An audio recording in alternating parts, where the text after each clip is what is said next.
Como que é viver para sempre? Porque a maioria das pessoas pensa isso, acredita nisso, e eu não. Fala galera, Eric Henriques, canal Progresso Diário DCN. Esse vídeo eu vou estar falando um pouquinho aí, respostas, né, algumas perguntas do vídeo do nosso colega aqui no TikTok, tá? Se eu não estou enganado é Trevor, né? Não sei se é o nome dele ou se ele se coloca, né, como um apelido. Eu já participei de algumas lives dele, tá? Ele é um ateu, né? Na minha opinião, ele é mais agnóstico do que ateu. E ele lê a Bíblia sem fé. Ele não acredita na Bíblia da maneira que os cristãos, né, que os crentes acreditam, mas ele lê a Bíblia e ele faz lives sobre isso, para fazer exatamente essas perguntas, né, mais filosóficas a respeito de Deus e coisas do tipo, né? E eu achei interessante o vídeo dele, quis trazer aí as respostas, né, não só para o Trevor, mas também para quem é cristão, para quem acompanha nosso canal, tá bom? Em primeiro lugar, eu queria pedir a vocês, cristãos, crentes principalmente, tá? Não criticar nem o Trevor, nem qualquer ateu, tá? A gente que é cristão, a gente que acredita na Bíblia, que acredita em Deus, a gente não está em posição de julgar ninguém. E lá no perfil do Trevor, no perfil de outros ateus, eu vejo muitos cristãos falando, ah, você vai para o inferno, ah, porque você não acredita em Deus, ah, que não sei o que, tá? E os ateus, na grande maioria, eles são muito mais educados quando eles confrontam, né, os cristãos. Tem alguns ateus que atacam os cristãos e a Bíblia, mas a grande maioria não é assim, tá bom? Então eu gostaria de pedir respeito, tanto aqui nos comentários, quanto lá no perfil do Trevor, tá bom? E vamos tentar responder aí à luz da Bíblia as perguntas que ele vai fazer nesse vídeo. Aí eu fico tentando imaginar como que é viver para sempre igual elas falam. Eu vou viver para sempre aonde? Então a primeira pergunta aí que o Trevor faz, né, seria: eu vou viver para sempre aonde, tá? De acordo com a Bíblia, ou você vai viver para sempre no céu, ter a vida eterna através de Jesus Cristo, ou no inferno, aqueles que não aceitaram a Jesus Cristo, não acessaram a salvação através do sangue do Cordeiro, tá? Lá no livro de João, Jesus diz: aquele que vem até mim, né, que meu Pai me envia, tem a salvação. Aquele que não aceita o Filho que foi enviado por Deus, já está condenado. O que isso quer dizer? Que todos nós já estamos mortos espiritualmente. O que Jesus faz é apenas reviver aqueles que vêm até ele, tá? Com quem? Junto de quem? Eu vou lembrar de quê? Qual vai ser a minha forma, né? Então aqui ele pergunta: eu vou estar com quem, tá? A Bíblia diz que nós seremos uma grande família no céu, tá? Jesus falou que muitos viriam do Oriente e do Ocidente, se assentariam à mesa com Abraão, Isaque e Jacó, né? Para o grande banquete, uma grande festa, podemos dizer assim, tá? Ele também pergunta se eu vou me lembrar de quem eu sou. Sim, de acordo com a Bíblia, tá? A Bíblia não fala isso em específico, mas todos os versículos que falam do céu, dá a entender que a gente tem que lembrar sim, porque se a gente vai saber quem é Abraão, Isaque e Jacó, a gente vai se lembrar de quem foram aqui na terra Abraão, Isaque e Jacó, tá? Jesus fala que ele vai nos dar um novo nome lá no céu que só nós conheceremos, mas a gente ainda vai saber quem é quem, tá bom? E a outra pergunta que ele falou é: como vai ser o nosso corpo, tá? E aqui eu vou para a Bíblia, Filipenses 3:21. Eu tô com a Bíblia GPS, versão nova linguagem de hoje, tá? Filipenses 3:21, eu anotei aqui, diz assim, ó: ele, né, Jesus, o Espírito Santo, transformará o nosso corpo fraco e mortal e fará com que fique igual ao seu próprio corpo glorioso, aqui no caso é Cristo, usando para isso mesmo o poder que ele tem para dominar todas as coisas, tá? Tem uma outra passagem que eu anotei aqui em 1 Coríntios 15, do versículo 53. Paulo diz assim: pois este corpo mortal precisa se vestir com o que é imortal. Este corpo que vai morrer precisa se vestir com o que não pode morrer. Assim, quando este corpo mortal se vestir com o que é imortal, quando este corpo morre se vestir com o que não pode morrer, então acontecerá o que as Escrituras Sagradas dizem: a morte está destruída, a vitória está completa, tá? Então Paulo ele fala que nós teremos um corpo imortal, né? Um corpo diferente desse corpo que nós temos hoje, que basicamente é o corpo que Jesus tem. Depois de ressurreto, Jesus ele ganhou um novo corpo e nós teremos um corpo semelhante ao de Cristo. A diferença entre nós e Jesus Cristo é que Cristo ele foi glorificado novamente. Quando Jesus vem à Terra, ele ainda é Deus, mas ele vem 100% como homem. Como que isso é possível, Eric? Ele deixa os atributos da deidade. Aqui na Terra, como humano, ele não era onipotente, onisciente, onipresente, por exemplo. Quando ele volta, né, depois da ressurreição, Deus devolve esses atributos para ele, né, os atributos de onipresença, onipotência, onisciência, etc. Nós não teremos esses poderes de Deus, obviamente, mas teremos corpos novos e glorificados, capazes inclusive de não pecar, como era Adão antes da queda lá do Éden, tá bom? Eu vou ter lembranças, minha mente vai ser apagada, eu vou ter experiências novas, eu vou ser infinito, alguma coisa pode me matar, Deus pode me matar, mesmo eu sendo infinito, igual a Ele, Ele ainda terá poder sobre mim, eu vou ser igual a Ele. Então aqui o Trevor faz algumas perguntas bem interessantes, né? Ele fala que se nós seremos infinitos igual a Deus, eu vou morrer, Deus pode me matar, Deus vai ter poder sobre mim, né? A verdade é que nós não seremos infinitos, nós seremos eternos, tá? Deus, a Bíblia não fala que Deus é infinito, embora supostamente ele esteja em todo lugar, né? Com a sua onipresença. Mas a Bíblia fala que Deus é o eterno. Ele está desde o começo da eternidade, não nasceu e está no fim da eternidade. Deus não está nesse tempo que nós estamos, né? O tempo que nós estamos é conhecido como tempo Cronos, que é um tempo contado por horas. O tempo de Deus é o tempo Kairos, não é contado e não pode ser contado. Deus é o princípio, o meio e o fim, ele já está lá, tá? Então nós não seremos dessa forma. Por isso sim, Deus vai continuar tendo poder sobre nós e não, Deus não vai nos matar, nem vai precisar fazer isso, porque nós seremos perfeitos à imagem de Cristo, tá? Eu vejo o Trevor lendo muitos livros e questionando lá do Levítico, do Êxodo, né, a lei mosaica, a lei que foi dada para os israelitas, toda aquela época lá. Eu não sei se ele já chegou no Novo Testamento, mas eu vou ler aqui em Apocalipse 21. Diz assim, ó. Então vi um novo céu e uma nova terra. O primeiro céu e a primeira terra desapareceram e o mar sumiu. E eu vi a cidade santa, a nova Jerusalém, que descia do céu, enfeitada, preparada, vestida, como noiva que vai se encontrar com o noivo. Ouvi uma forte voz que vinha do trono. Agora a morada de Deus está entre os seres humanos. Deus vai morar com eles. Então, de acordo com a Bíblia, a gente não vai nem morar no céu. Vamos morar numa nova terra. O próprio Deus estará com eles e será o Deus deles. Então, o próprio Deus vai estar com a gente. Enxugará dos olhos toda lágrima. Não haverá mais morte. Então, a própria Bíblia garante isso pra gente. Não vai ter morte, nem tristeza, nem choro, nem dor. As coisas velhas já passaram. Aquele que está sentado no trono disse, agora faço novas todas as coisas, né? Que é o próprio Deus. E também me disse, escreve isto, pois as palavras são verdadeiras e merecem confiança. E continuou, tudo está feito, sou o alfa e o ômega, o princípio e o fim. A quem tem sede darei de beber a água de graça da fonte da água da vida. Vamos continuar com as perguntas aqui. Como que eu vou ser? Vou lembrar dos meus parentes?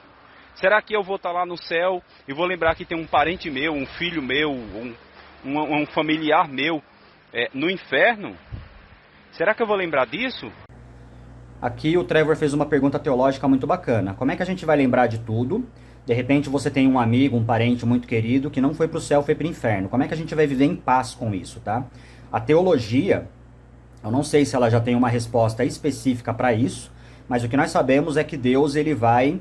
Como eu li ali no Apocalipse, né? Ele vai fazer todas as coisas novas, ele vai transformar a todas as coisas. Então nós cremos que Deus ele vai resolver isso, vai dar uma resolução para isso. Não sabemos exatamente qual é. Biblicamente falando, a Bíblia não especifica como que vai ser essa nossa lembrança a respeito daqueles que partiram, né, para o outro lado da vida, tá?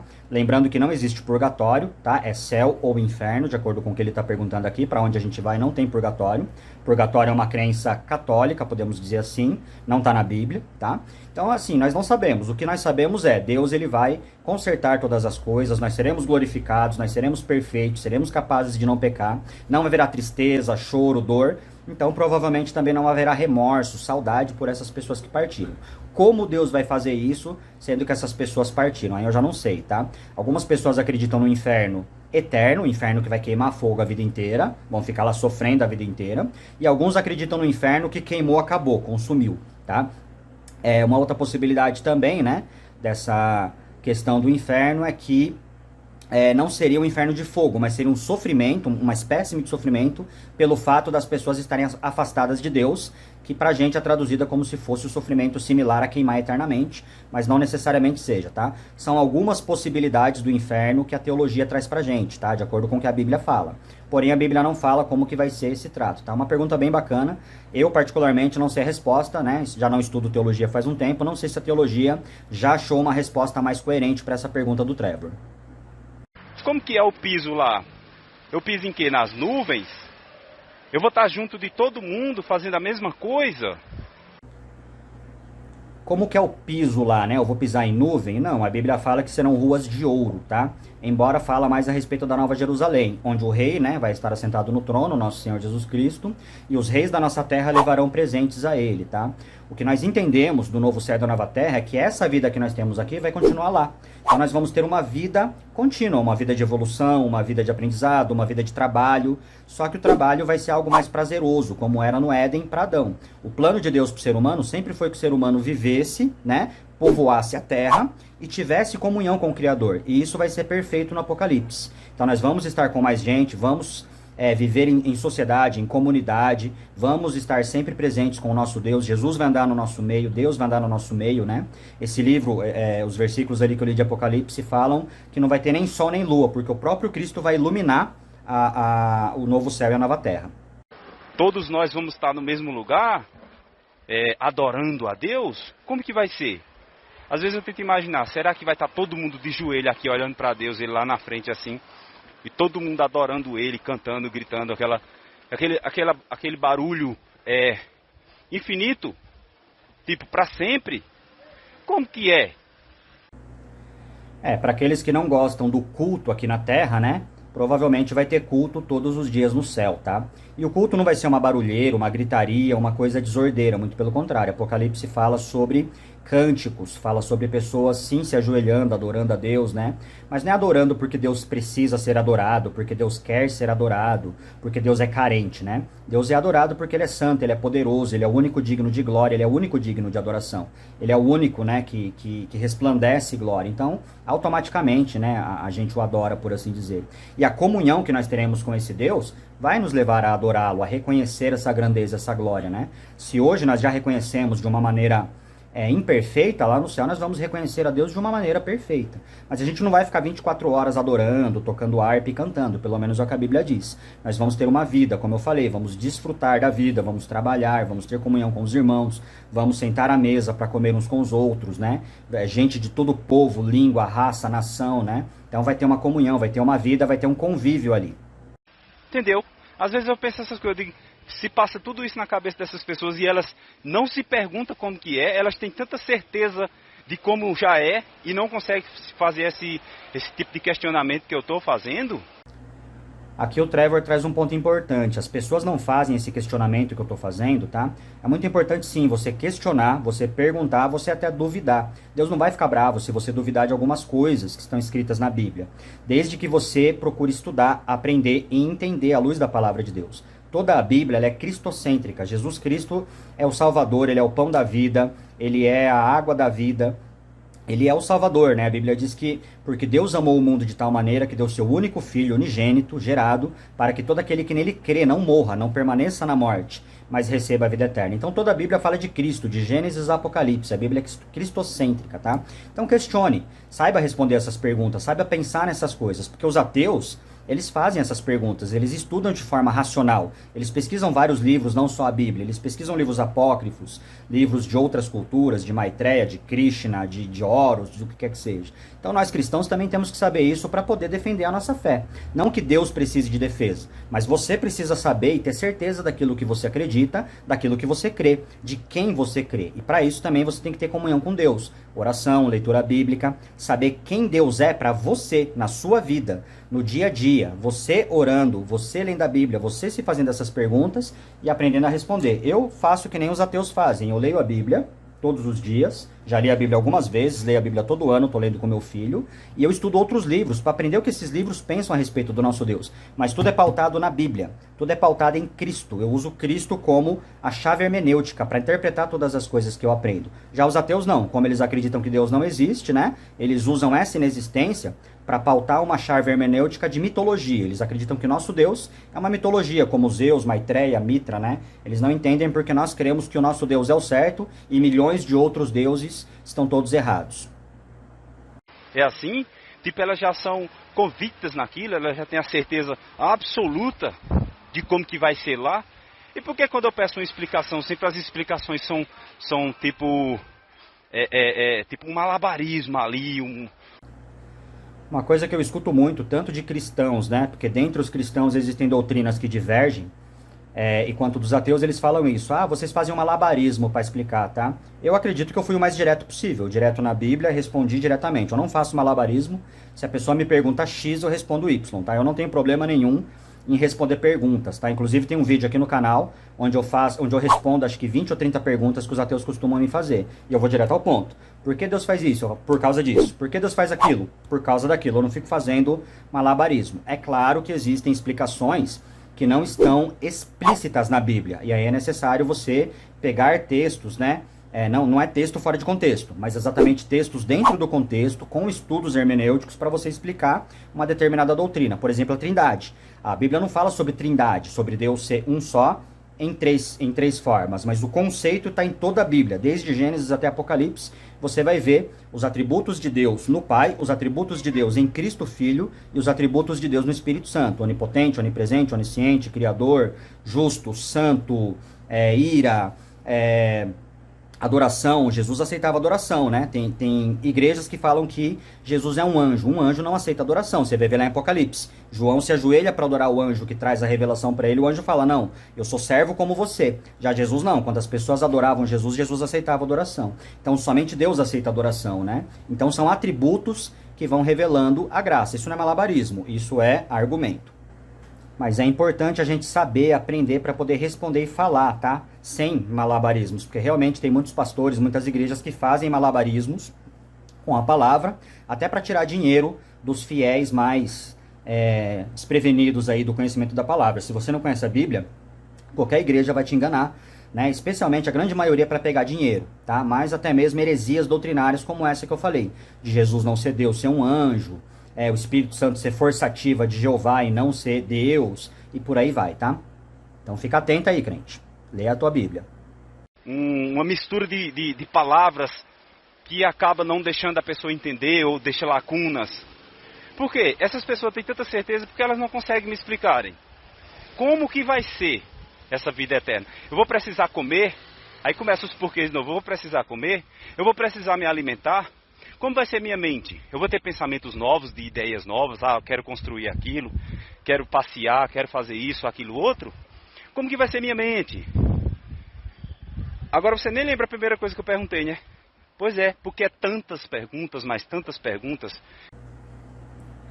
Então espero ter respondido aí as perguntas do Trevor, né? Tanto para ele mesmo, se ele vê esse vídeo, quanto para aqueles que já são crentes cristãos que acompanham o nosso canal, tá? Nosso canal é um canal de casamento cristão à luz da Bíblia. Eu também trago espiritualidade, finanças, falo um pouco aí sobre desenvolvimento pessoal, criação de filhos, tá? Eu gosto muito desses temas, desses assuntos, acho muito bacana também. Por isso eu fiz esse vídeo respondendo, tá? E ele finaliza ali falando, né, sobre o pensamento. E sim, nossa mente ela vai ter um pensamento superior do que o que a gente tem agora, eu acredito nisso, ou pelo menos, né, no mesmo nível. E a gente vai sim, provavelmente, executar construções, fazer determinadas coisas, né? Só que tudo de acordo com a vontade de Deus, com um novo corpo, uma nova sabedoria, um novo entendimento, né? Vamos precisar comer? Eu acho que sim, pela Bíblia, porque Jesus, depois de ressurreto, ele come um peixe, né? Metade de um peixe assado e um favo de mel.